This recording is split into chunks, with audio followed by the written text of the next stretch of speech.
અફાટ દરિયો, એક ટેકરી અને ટેકરી પર મંદિર.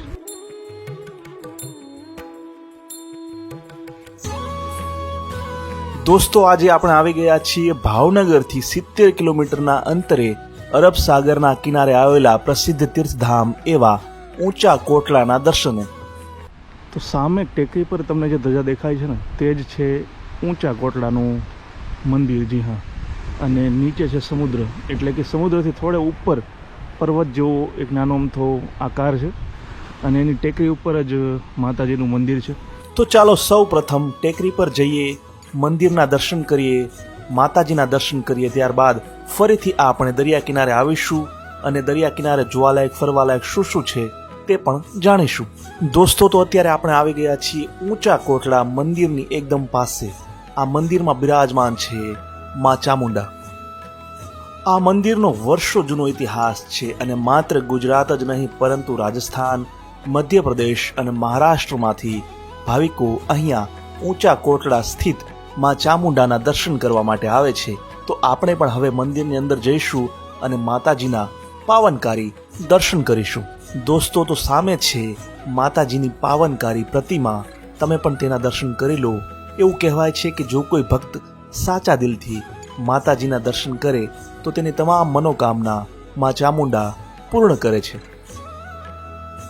ઊંચા કોટલા મંદિરની સારી બાબત એ છે કે અહીંયા દૂર દૂરથી આવતા ભાવિકો માટે રહેવાની તેમજ જમવાની ખૂબ સારી વ્યવસ્થા અહીંયા કરવામાં આવી છે.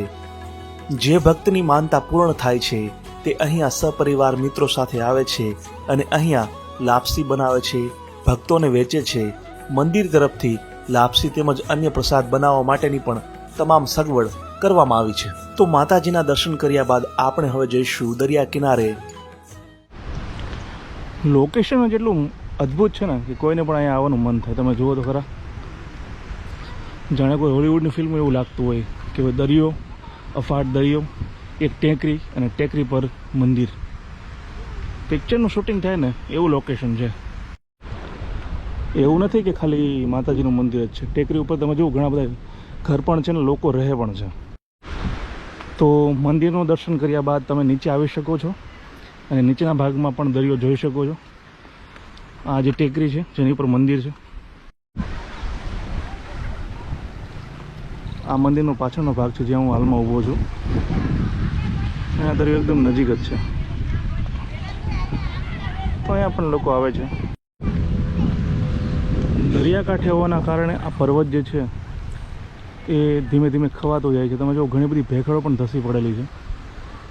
એ લોકો પથ્થરવાળો આ ટેકરો નથી, માટી જ છે અને સતત પવનની થપાટ અને ભેજવાળા વાતાવરણના કારણે ધીમે ધીમે ખવાતો જાય છે. જો તમે ઊંચા કોટલા આવો છો તો આની મજા લેવાનું ભૂલતા નહીં. અને આનો એક રાઈડનું શું છે? 100 રૂપિયા. ચાલો.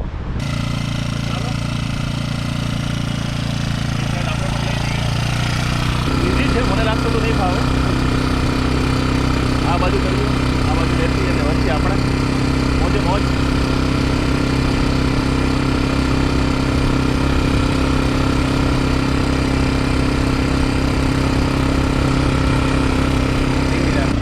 સ્પીડ કેટલી હોય આની? 30-40 હાલે, પણ ચલાવતા નહીં હોય એટલી. ધીમે ધીમે ચલાવતા જોવો છો. આ રેતીના કારણે બહુ વધારે રેતી માટે સ્પેશિયલ છે. હા, ટાયર જુઓ તમે, એના કારણે જ રેતીમાં ચાલે. તો કોટલાના મંદિરના દર્શન કર્યા બાદ અહીંયા એક નાનું અમથું ફરવા માટેની જગ્યા જેવું પણ બનાવ્યું છે. તો જો ઘણી બધી ગાડીઓ છે અહીંયા. બાકી ઘોડા હોય છે અને ખાવા પીવાના નાના સ્ટોલ છે. જો બાકી બટુકભાઈ તો તમને અહીંયા મળી જશે. તમે આવો ત્યારે બટુકભાઈ રાઈડ લો, મજા કરો. દોસ્તો, આ વિડીયો તમને પસંદ આવ્યો હોય તો વિડીયોને લાઈક કરો, શેર કરો, કોમેન્ટ કરો અને આવા જ વિડીયો આગળ પણ જોવા માટે મારી આ યુટ્યુબ ચેનલને સબસ્ક્રાઈબ કરવાનું ભૂલશો નહીં. જય જય ગરવી ગુજરાત, જય હિન્દ.